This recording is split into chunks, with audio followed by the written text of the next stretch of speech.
And like Carlos said, spoilers, spoilers, spoilers. If you haven't finished watching Stranger Things, don't watch this video because we're going to go deep into spoiler territory. There it goes. There we go. Okay, so references? Alright, our camera just cut off. We don't know why. But we're just going to jump back in like nothing happened. But yeah.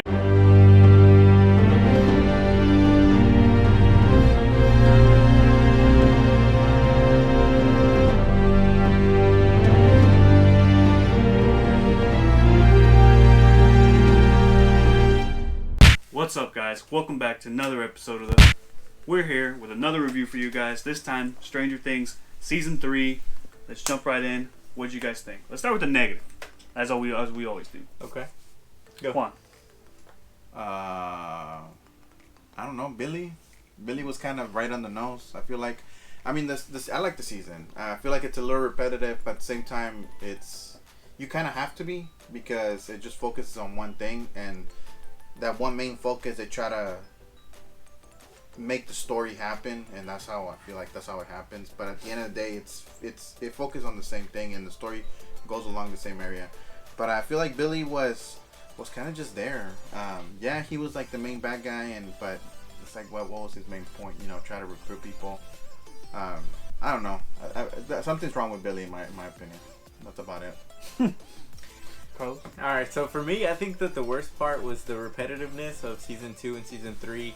It kind of revolves around this massive hole that they're opening in the underground, and it kind of feels like it's the same thing, and we don't get any more clarity than we did the previous season. I think it's just as blurry for me, at least, with both seasons just ending the same way, kind of the same outcome, the same feeling. Yeah. There's no feeling of success really, because I mean, I get it that they're setting up for Season 4 or whatnot with that Demogorgon at the end. Spoilers, by the way. But I just feel like it's very repetitive. That's my only gripe with it. Yeah, and like Carlos said, spoilers, spoilers, spoilers. If you haven't finished watching Stranger Things, don't watch this video because we're going to go deep into spoiler territory. Alright, yeah, I think my gripe too is just... I just didn't like the plot, like the inconsistencies in the plot. Like, we still don't get nothing. It's basically like a mirror replication of Season 2 and what the plot was and opening the rift. We get no background as to what the rift is. There's no more background as to why the Russians want to open this rift. Like, I think that's the biggest thing. I was really hoping they would answer that in this season, because it's something that was the key thing in Season 2, right? They wanted to open that rift, or the Mind Flayer was opening this rift originally, and I guess the government found out that it was open, and so they were kind of working on a way to like keep it open so they could study it. And this was the U.S. government. And now the Russian government found out about this rift being open, and it closed after 11 defeated the Mind Flayer at the end of Season 2, and now they're trying to reopen it with this like laser thing, but there's still not I don't think a single episode explains why they want to open this thing, or what. I just feel like this could have been saved for like a spin-off show. Yeah, right? Like I feel like being the Russian side of this, it could have been like a whole different story to this, like how things in the upside down happen over there in Russia. You know what I mean? And I feel like it's just it kind of literally leaves you clueless as to what's going on. You don't know what monster's coming up, what that monster is. You don't know. You don't. Yeah, there's no backstory at all in terms of like who the Russians are, like the characters. Like there's not really like. I think the only defined Russian character was Alexei, who's like the scientist guy that's kind of building the laser or whatever. Other than that, there's like the other Russian characters, they're just there, right? They're just Russians, they invaded Hawkins, right? So the plot just wasn't there for me, man. But I mean, I still enjoyed the season. I thought it was really good. It's a very strong season. But I just feel like they need to just, hopefully when they decide to close out the show, that they finally explain the people's infatuation with wanting to open the rift to the Upside Down, because in reality, all it's caused is problems for the city, right? I still don't see the positive as to why they want to open. Do they want to weaponize them? Yeah, and I've seen nothing of them training these things for them to weaponize them or anything. And I mean, you can go into the assumption that the reason why they want to weaponize it. First, the U.S. gets it, and they try to do something with it. Yeah. What they're trying to do with it, we don't know. I mean, it takes place in the 80s. This could have been perfect for that. I'm blanking out right now. What's the thing the Sputnik kind of thing going on, where they were Russians and USA were trying space race. Yeah, the space race. Like this could have been like perfectly a good place to put in like USA versus Russia trying to get to this kind of Yeah, stuff. they want to like, be you the know, first one to the they're upside down, trying to right? get that technological advances, you know. But I think it kind of wasted the kind of season with that. So, anyways, that's the negatives. Let's get into the positives. So, what did you like about season 3 of Stranger Things? I like the two people who worked in the ice cream shop. What are their names? Oh yeah, Steve and Steve. Yeah, and the girl. I don't know the girl. Robin. Robin. Yeah, cool, there you though. go. Dang. Who is Horrible. Ethan Hawke's daughter?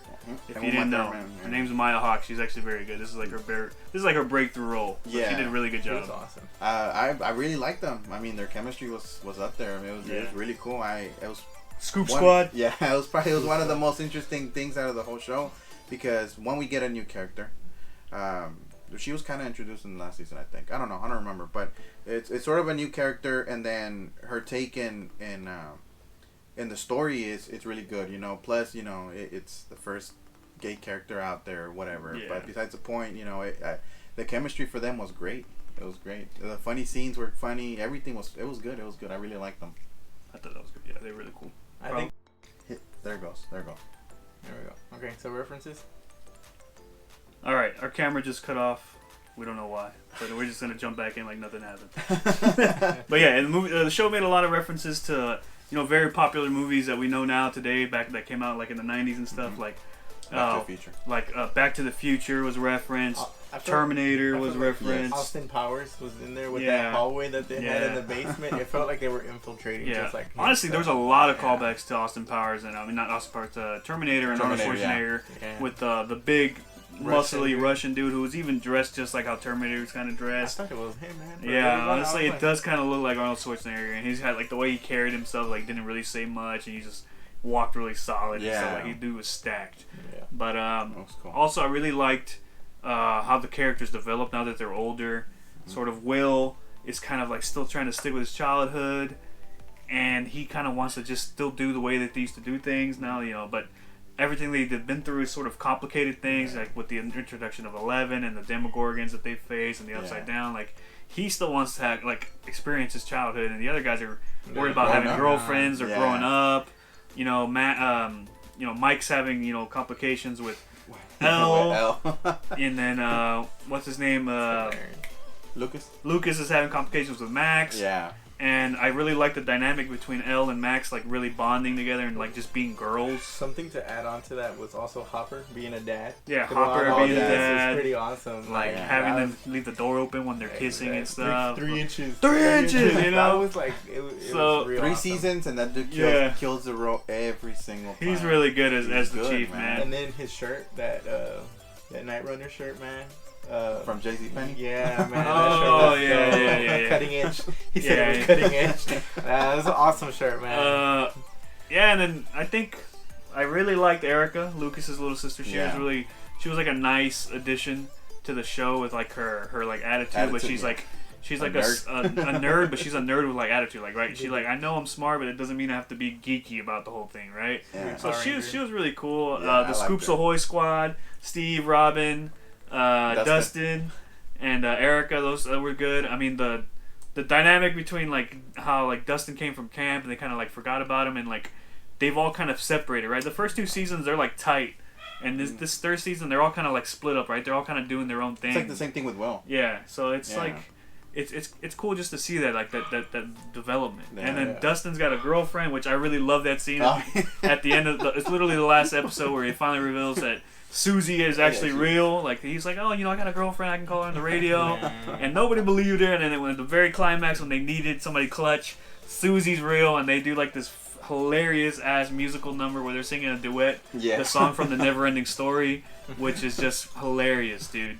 And That's good. yeah, it's just, and his girlfriend's like a really smart, like kind of nerdy, just like Dustin. So I think it's perfect. The girl they casted is perfect. What was she? She was a certain religion, right?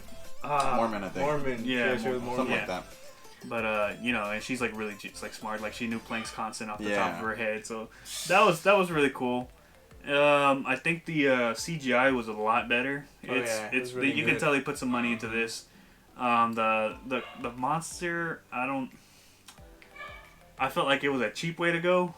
It's just like I really like the feeling of season 1 where like the monsters always there, and it's more of like a, you never see it right until the very end. It's like that presence.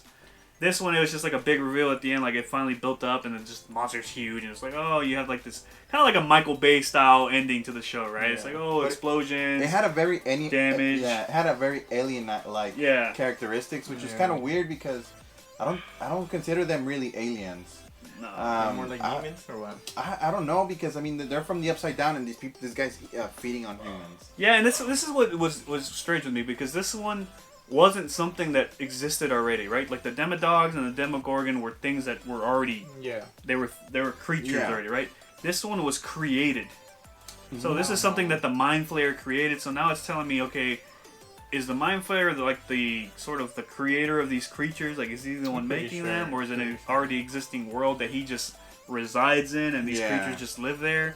So it was kind of strange the way they created this monster at the end. Like, it's all these people that were, I guess, what was it? What is the word that Will used? Dang, that's gonna be hard to get right now. Controlled or something? They flayed, right? Oh, that were flayed by the Mind Flayer. Yeah. They like melted and like turned into this blob type thing, and then it turned into the monster. It was. I mean, really weird, man. And the blob was like consisted of bones and skin. And, it was the organs. people. The people died. I felt like the girl from Doom Patrol. Yeah. Elastic, the Elastic Woman. But this, I mean, it was gross. Yeah. Like I said, it gave me more of an alien vibe than a monster type. I don't know. It was definitely a bit eerie, and I don't. It wasn't bad though. I mean, Stranger Things is kind of like known for like that kind of fear edge to it. This one didn't seem as scary. It was more. It was more adventurous. Yeah, it's more adventurous. It was also more drama based on like the relationships between the characters. I feel like that carried on a little bit too much at times, man. Yeah, because there at one point in the season 2 and season 3 is like the whole Mind Flayer story became like a side story, right? Yeah. What was really like the big thing was their friendship. The friendship and Eleven, how she's like developing and growing. She became a girl. Also, how Nancy's like kind of fighting oppression, and like she's a woman in a man's business, and like Jonathan's not really a help. Like he's more fixated on like, let's just do our jobs, and she's like, I want to do more, I could be a reporter. Nancy would not let him review his photos. Yeah. Man, that's funny too. Yeah. Every time he's like, damn, leave the door closed, dog. And I feel like he's in there. He's like, okay, this is the one. I'm gonna get it. And this is it. Money. Now that you mentioned that, the beginning was kind of slow. Yeah, it was. It felt a little slow, and I mean, I guess they have to, they have to run up these episodes. Maybe that's the reason why they kind of extended a little bit more of what they should have. But the beginning did feel kind of slow, now that we're talking about it. So I don't know. I mean, I thought it was a solid season. I don't think they're going down, right? No, it's more of they're kind of flatlining right now, right? I liked it a lot, it's man. kind of keeping like the pace that they had with season 2. With season 2 being 2 years ago, this was it was good. I wish it was more than eight episodes. Oh, it was real short, man. I finished it that same day. I was like, it's so crazy that it took them that long, but it was only 8 episodes. But you can see why. Like, I'm pretty sure the budget was just like, they probably ran out of money by the 7th episode with how much CGI they used, man. I mean, the cinematography is solid. Yeah, it's really beautiful good, colorscapes that they use. Like Carlos was saying, the mall is like the perfect setting for this show, because just all the colors and lights that you got going on, the sounds, the people, all dressed in different colors. It's something new that everybody was being introduced to. So I think that was really awesome usage, man. It gave them a lot of like different set pieces they could use, especially with the introduction of the underground base underneath the mall with the Scoops Ahoy squad. Awesome, man. Discovering that, I thought that was really good, man. And I really liked specifically the relationship between Dustin and Steve. Steve went from being like this douchebag, like preppy boy who had everything, to like being like the caretaker of these kids, man. Like he's like, he's like, come on, man. He's like, there's one scene where he's like, he used to try to give Dustin like, pointers and tips on how to get girls. Now Dustin's giving him tips. He's like, hey, I'm the old one. I'm the one that tells you how to talk to girls, right? I'm the one with the hair, right? So I thought that was really funny, man. And I really like Steve and Robin's relationship together, especially when it develops and like, when Robin comes out and like he finds out, he finally pieces together that she's gay, which I like that they didn't make it such a big deal, because a lot, in times right now, I understand like the whole LGBTQ movement, but usually they try to make that like a centerpiece, right? This one, it was kind of just, it was thrown in there, but it was thrown in there tastefully, right? Perfect. And it was like it was a funny reveal too. He was like, oh, Oh, okay. Which was also pretty good because it stays away from the mainstream of them two falling in love Yeah, and staying together, and that's something we see all the time. And then they stayed friends. That's what made it even more cool. It's like, oh crap, I tried asking you out, but you know what? You're really cool as a friend. So let's just the end of the season, you see that they stick together, right? Mm-hmm. So they try to go work. They end up working at the same place. Like she's trying to help them get a job. Not only that, I mean, you gotta think in consideration that the era is where some people are not used to having that type of friendships or whatever. Yeah. Because people automatically assume like you're dating, right? Is relationship. that your girlfriend? Like, no, she's just my friend. Where'd right? they end up working at a video store? Yeah, the video store. Yeah. That's So perfect, I thought it was cool, man. So I really liked. I think Eric and Robin are real big highlights of the show.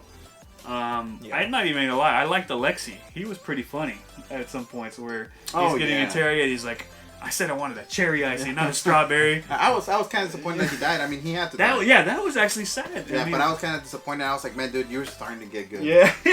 Fuck. And that's another thing. Like Carlos was saying, is like their focus on emotion on this season was very good.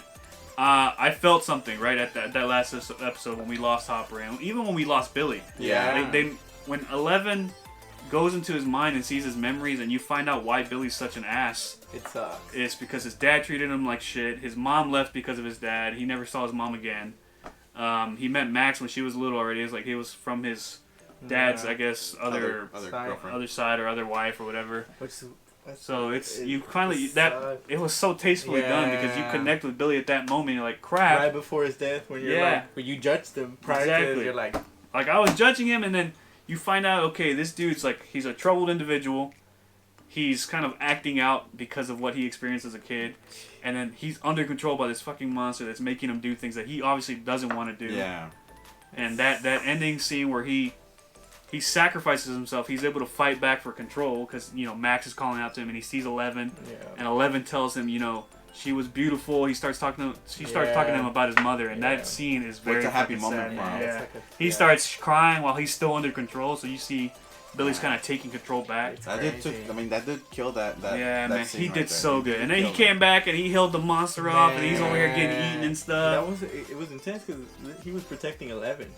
Yeah. And 11's the one that's like OP. Yeah. It's like over here killing everybody. So, and then 11 loses her powers. Yeah, she loses her powers. They go to Hopper, dude. Yeah. That's another thing. Hopper apparently dies, right? So they're trying to close the rift. If he dies, I don't know if I can watch Stranger Things. I don't think he's dead, man. I don't think he's dead either, but if he died, then they just wasted a character. I think they wasted a character. It's that same sort of setup that you got in the first season where 11 sacrificed herself to kill the Demogorgon, but right? She didn't die. Yeah. She ended up just in the Upside Down, right? He's coming back. Yeah, maybe Hopper could be stuck in the Upside Down. Who knows? Or maybe it teleported him somewhere because... Or maybe he's the American. He's the American that they tease at the end, or what? Mm-hmm.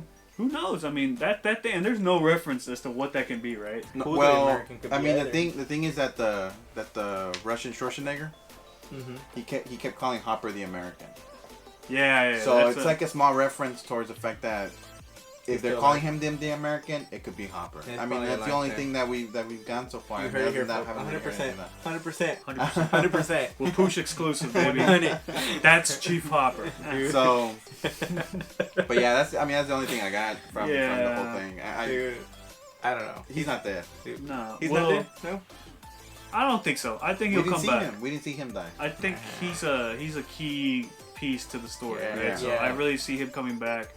Just like we knew that Elle was going to come back, right? So, and I think Elle's going to get her powers back. I think she's even going to be even stronger when they do come back. Because she was a lot stronger in this season. Holy shit. Yeah, there's a scene where in the mall, she flips a whole freaking car.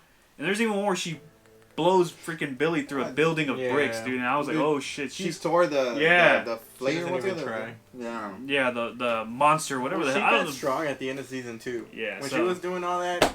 Floating and shit. Like, she could fly and stuff. She was like the Dark Phoenix. So, yeah, she definitely got a lot stronger. So I don't see her losing her powers. I think this is something that when that creature injected it, so when it bit her and it went inside her skin, I think it drained her. Yeah. Because she gets drained. Yeah. Like, she gets drained. She has to, I think in season 2 they even reference that, like, every time she uses her powers too much, she has to, like, eat. She likes to eat, like, Eggos and stuff like that. So I just think she was just drained, and it's gonna come back to her slowly. But there's that speedster mentality. Yeah. So and the season ends with everybody kind of going their own way. Will and the mom, like Chief Hopper apparently died, so They take 11. They take in 11, they adopt her, and they go. They don't say where they're moving to though. No, they don't say anything about that. They leave the old house, and everybody says their goodbyes. It's a really sad moment, man. It's emotional. This was probably the saddest season out of all three of them because of just all the goodbyes and the sad stuff that goes down. Yeah. But I mean, I enjoyed it. I think it's good. It's. You wanna rate it? Yeah, let's go ahead and give it our rating. 1 out of 5 stars. Out of 10, let's do it. I'm gonna give it an 8.5. 8.5 is pretty good. Carlos? Dang. I want to give it a 9, but 9's too high. I'm going to give it an 8. With nothing in between the 9. Just straight 8.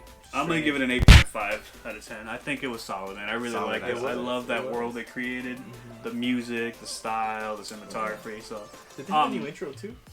I don't think so. It's still the same. Something changed. I remember intro. something changing, but yeah, the Duffer Brothers, you guys are good, man. You guys are doing some magic over there. Yeah. The Netflix Russo brothers. Even if, with the rumors that season 4 is going to be the last season, if it is, please give us some backstory as to what the hell the Upside Down actually is. Yes. And what are they trying to do with it? Basically. I don't care if there's another monster. You don't even have to do another monster. Don't if even the whole focus season on the characters. Just show us history. Like take out a textbook and then just like flip through all the pages. Or do like a spin-off series that focuses strictly on the Upside Down. I would watch that, man. Like how it began. I just want to know what's the people's infatuation with this. Like give us some backstory, and it would really make the story whole. The story whole, right? The first 10 kids before 11. Just give us that. So yeah. Anyways, that's our review, guys. Definitely go check it out if you haven't. Hopefully you've seen it if you watched this video. Highly recommend. But let us know in the comments below what you liked about this season, what you didn't like, and are you guys looking forward to season 4? Are you sad that it might be the last season?